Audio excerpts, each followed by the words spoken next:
What about a person who uncovers lies for a living, but this time she has no answers?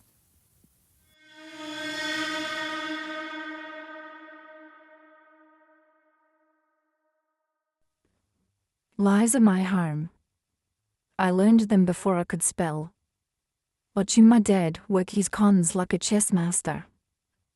He wasn't some lab math hustler. He was slick, convincing doctors and landlords they'd be partners in his next big score.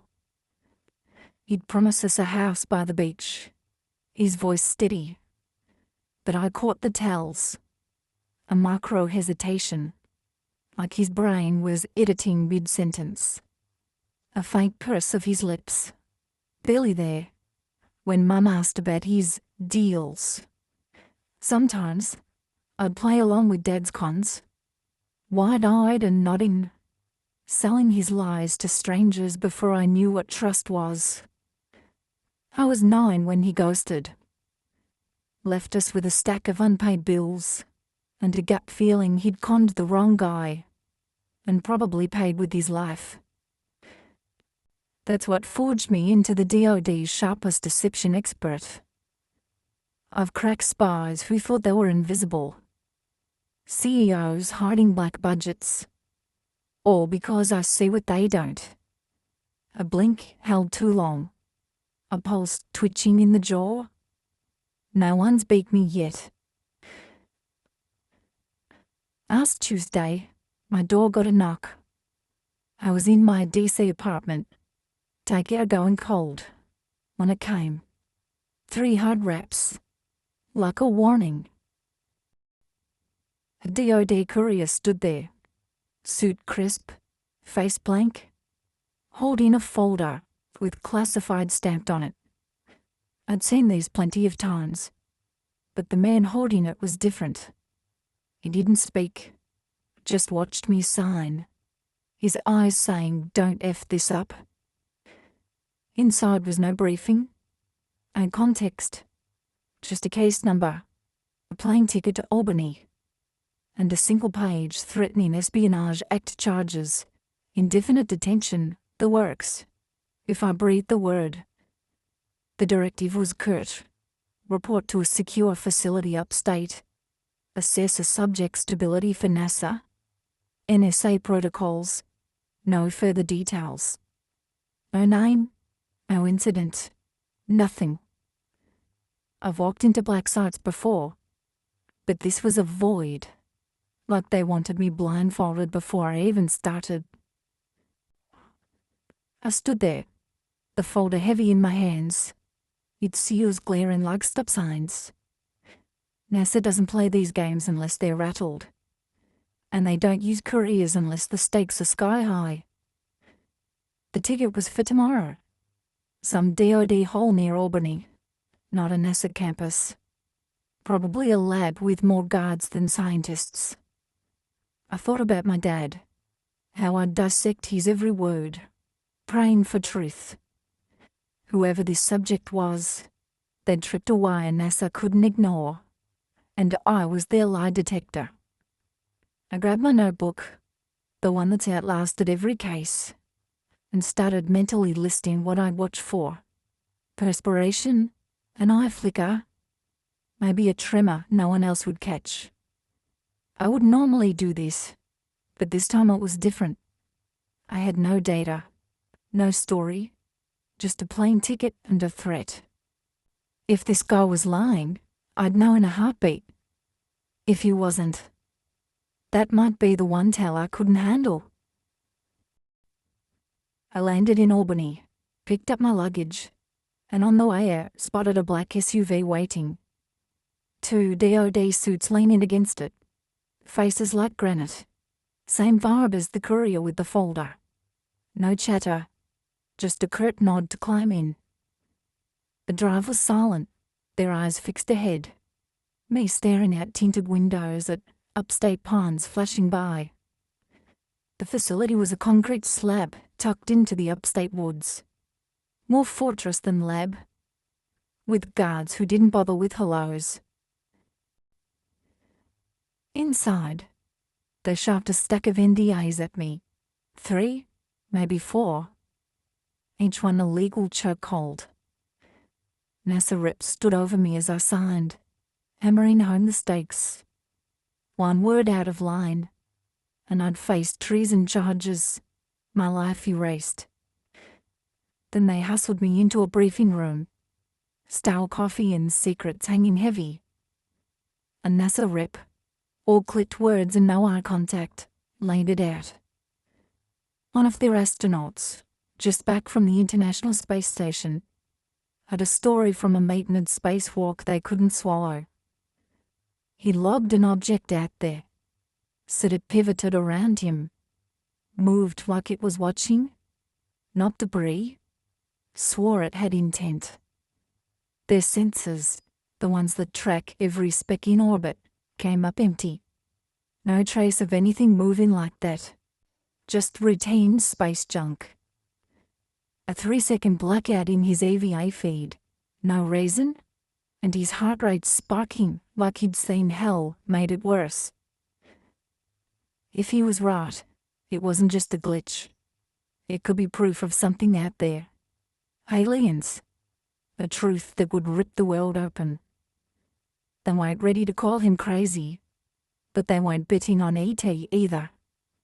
My job was to read him, see if he was lying or breaking, because the wrong call could change everything. They gave me a badge, no full feed, no raw data, just a walk to an interview room.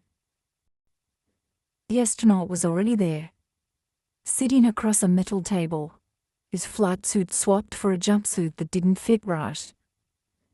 He looked like he hadn't slept since re-entry, pale but steady, eyes locked on me like he was waiting for something. I didn't dive into the spacewalk. I needed to establish a baseline first, see him at rest. So I asked the type of questions that annoy everybody. What is your name? How old are you? Are you male? Do you have a dog? Favorite meal? Etc. Once I had done that, I moved to a few somewhat relevant questions. I asked about re-entry, if he was sleeping okay. Small talk with some more fluidity to his answers in order to map his truth. His voice stayed even, shoulders relaxed. Slight nod with each answer. Nothing pinning as a lie, although admittedly I hadn't asked the question that warranted a lie. Then I asked what he saw out there. He said the object came out of nowhere, spun around him, moved like it knew he was there. His voice held firm, but his body shifted, sweat beading on his forehead, faint, eyes fluttering like he was back in the void. One pupil looked off, smaller than the other, though it could have been the light, stress maybe, or space messing with him. But his conviction wasn't fake. He wasn't Connie like my dad, all charm and polish. This felt raw and real. After they took him to holding, I got access to the session footage. NASA's text left a terminal open, probably not by accident. I played it back, slowing it down, looking for what I'd missed. His face on the screen was tense, sweat catching a light, but it was his voice that got me. A slight hitch, barely there, when he said the object saw him. His pupil, the one I'd clocked, twitched in a way that didn't match his words, like his body was arguing with itself. I've seen stress, soldiers cracking after combat, but this was different, too precise. I wondered if NASA had older interviews, something I could use to sharpen my baseline, perhaps catch what's off. My dad's lies worked because he sold belief, but this guy's truth, or whatever it was, felt heavier. NASA's goons were on me now, security tighter, like I'd stirred something up. I jotted notes in my book, their empty senses and that blackout gnawing at me. Something wasn't right, and it wasn't just him. The facility was starting to feel like a cage. All grey walls and eyes that followed you everywhere. I'd been here 2 days, and NASA's grip was tightening already. More guards, fewer answers. They set me up for a second interview with the astronaut. Same metal table, same jumpsuit hanging off him, like he was shrinking inside it. I needed to dig deeper, see if his story held or cracked. Started with the baseline again. Simple stuff. How's the food here? Sleeping any better? His answers came steady, voice calm, hands resting flat, but his fingers curled slightly, like he was holding something back. I shifted to the spacewalk, asked him to walk me through it again. He didn't blink. Said the object pivoted, tracked him, wasn't gone, like it was all still out there, waiting. His conviction was iron, but his body was a mess. His left arm twitched, not a nervous tick, but erratic, like a glitch. His pulse, visible in his neck, spiked unevenly, too fast for just talking.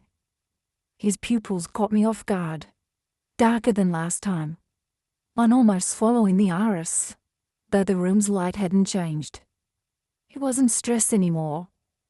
It was something that I didn't have a name for, something that made my notebook feel heavier in my hands. After the session, NASA pulled me into a side room, a tech with a clipboard and a few executives asking for my read. I couldn't give them a definitive answer yet. I pushed for more context, something to explain his tells. They offered me a detail. His EVA audio picked up an odd frequency, a faint hum they couldn't pin down, and brushed it off as a suit glitch. It felt like a loose thread, too quick to dismiss, but I didn't press yet.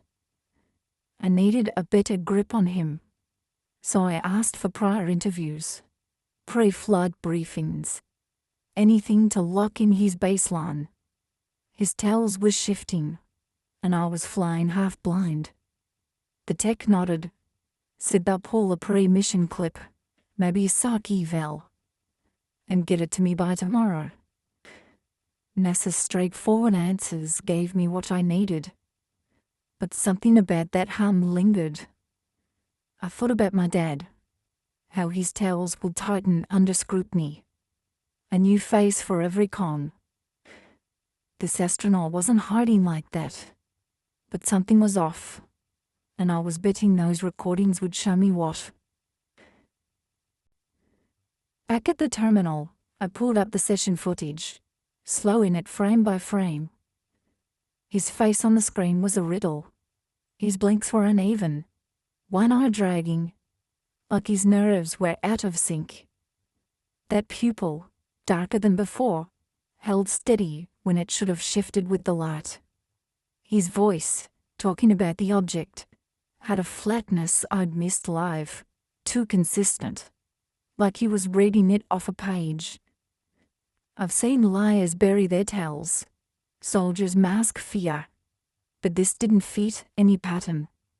His twitches didn't line up with his words, like his body was on a delay.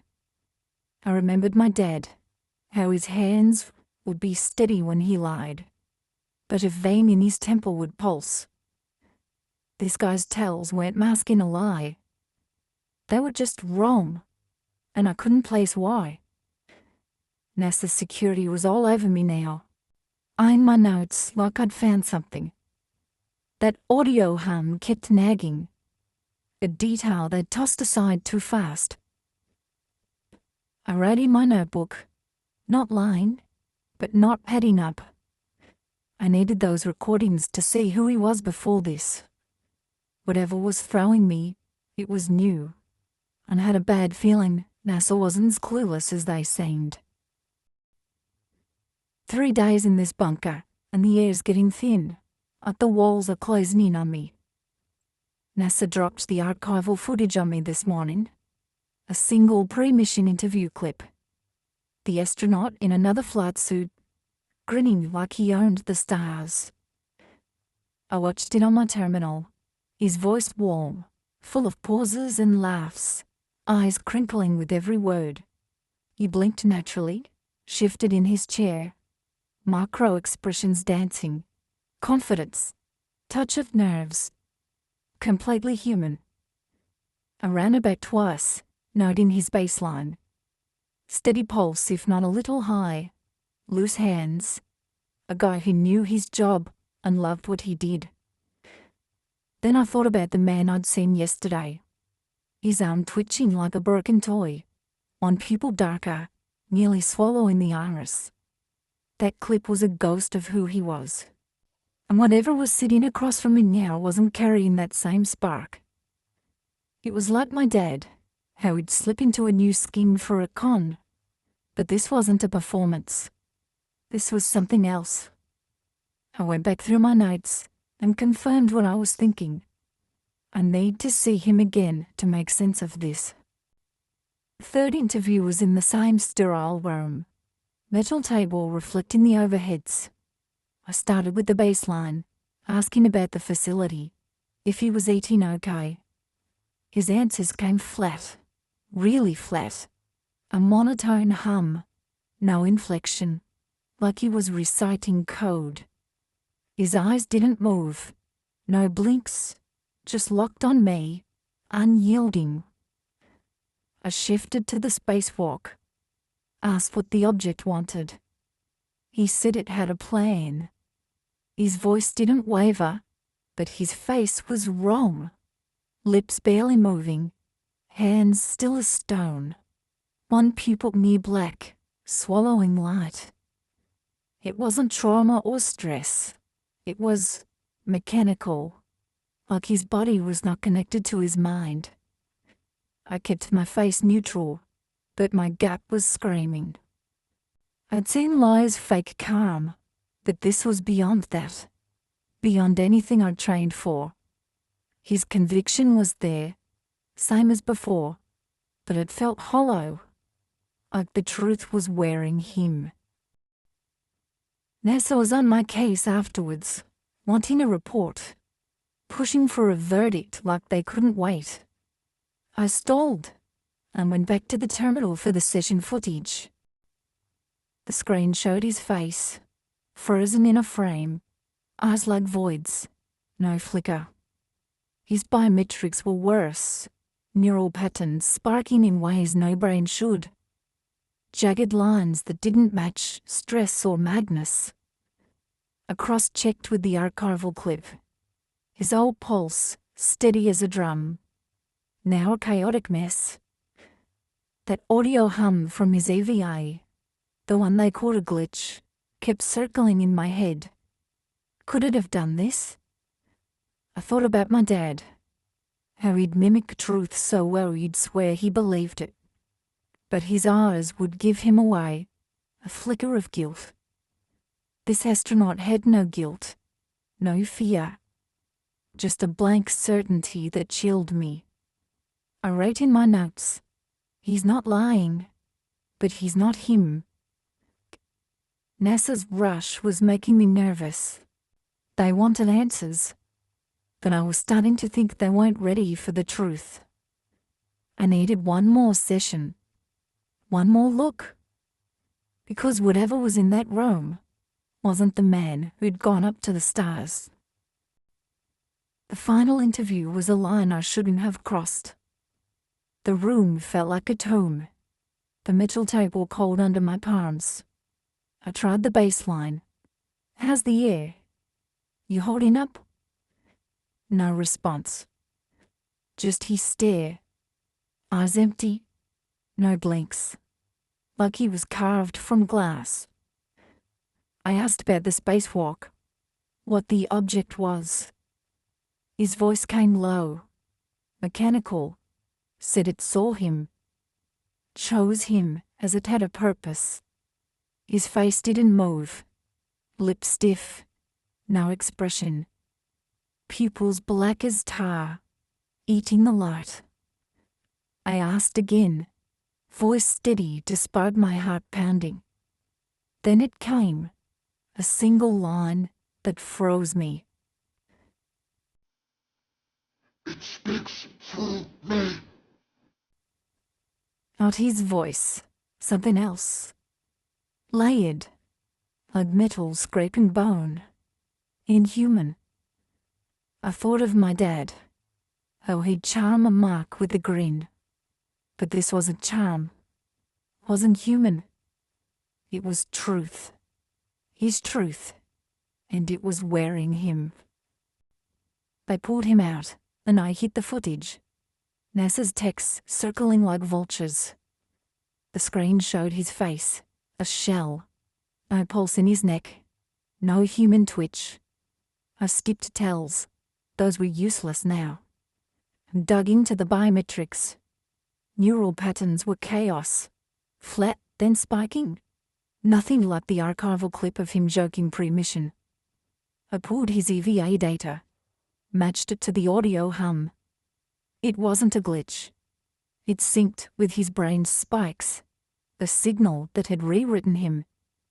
He'd been truthful from the start. But not himself. The thing in him was real. Controlling him. I wrote my report, urged full quarantine, said he was compromised, but not crazy.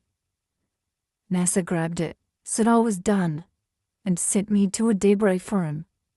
I thought about my dad, how his lies had shattered us, how I'd chased truth my whole life. I'd found it here, but it wasn't what I expected. The debrief for him's door clicked shut, a sound that hit like a hammer. Glass walls. Others inside too. Techs. A guard. All of us locked in, eyes wide. My pulse felt fast, too fast, that I couldn't be sure. NASA's med checks had cleared him, but had they missed it? They had to have. Now we're in quarantine. What if it was in us too? Waiting. I saw my reflection in the glass. My hands steady, but my breath was short. They'd rushed his initial debrief, approved his return without holding him, without checking deep enough.